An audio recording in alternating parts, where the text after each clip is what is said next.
in our next section, we are going to look at the areas of innovation, smart beta, and sometimes controversial issues surrounding these new products. Where would you like to see more innovation? As a PM, definitely on the fixed income side. You have maybe in Europe being it 10 or 20 flagship products. Those you can trade very efficiently, very cheaply, with very narrow spreads. But as soon as you start to slice and dice the market, duration-wise, rating-wise, whatsoever, you have the products, but trading-wise, it could be more efficient. I know it takes a lot because ETFs are on exchange, the bond market is OTC, so you have like two worlds coming together. You need a decent size, you need a lot of APs, market makers, competition. But the ability to make a market on those exposures is going to be very important. And that's where you have a form of limitation in terms of where you could go in terms of innovation, because you want to keep the spirit of the ETF. What would be great in your way and in everybody's interest from an ETF industry standpoint is that we could find more liquidity on a more diversified set of funds, so that it would allow investors like private wealth managers and others to actually tap into it in a more comfortable manner. Maybe one tiny drawback of passive funds, if you have really a very broad fixed income benchmark, let's say 5,000 lines, so you have to be able to invest on a daily basis in all bonds or do a massive sampling.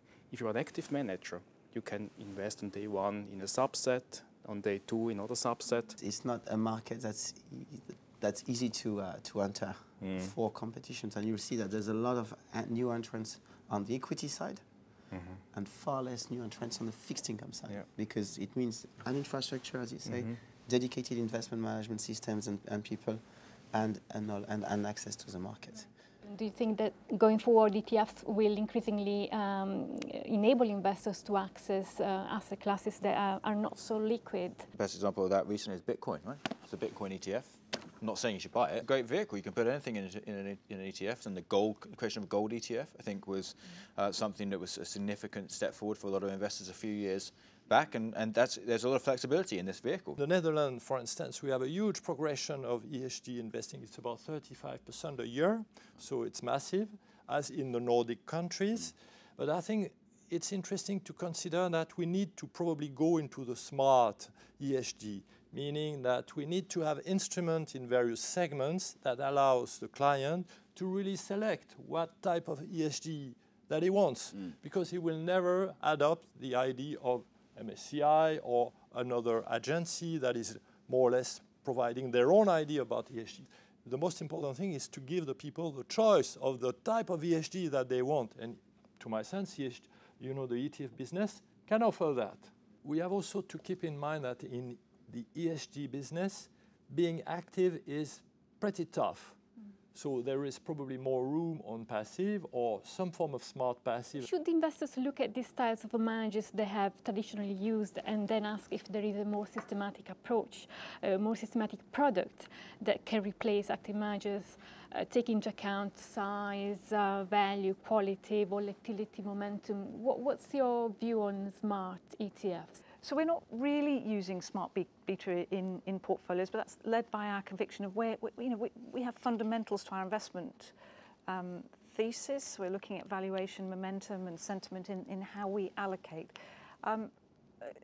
Smart beta makes our life a little bit more complicated because we have to look at the active management, the passive management, and we're using more basic building blocks. It's not to say I don't think we won't look at them. Absolutely, we're open-minded to it. Smart beta is a bit of a broad church. We already invest with the State Street US Dividend Aristocrats product, ETF. We have done for a number of years, and our clients have had great outcomes as a result. I mean, is that smart beta? I mean, it's a dividend-based factor model.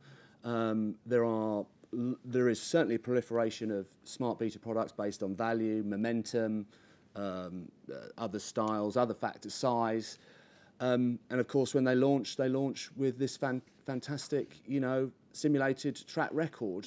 But we're not about to put a client's assets at risk on that basis. And so, to date, really, the physical, the hard evidence isn't one that inspires us to go sort of too deep into this area. Perhaps there needs to be smart betas that can better spot the rotation of styles and factors that come in and out of favour, but that's going to take time. We're going to need to see the evidence of it. So investing in dividend-paying companies is still a core part of clients' portfolios. There's huge demand for income in portfolios. It's very early days in smart beta here in Europe, and I think we need to see a decent track record. We need to educate clients. A lot of these indices are pretty complex, so we really need to understand, or clients need to understand what they're buying and what to expect in different market environments, because they will behave in different ways. And so I think that will come with time, but I see it definitely growing over that period.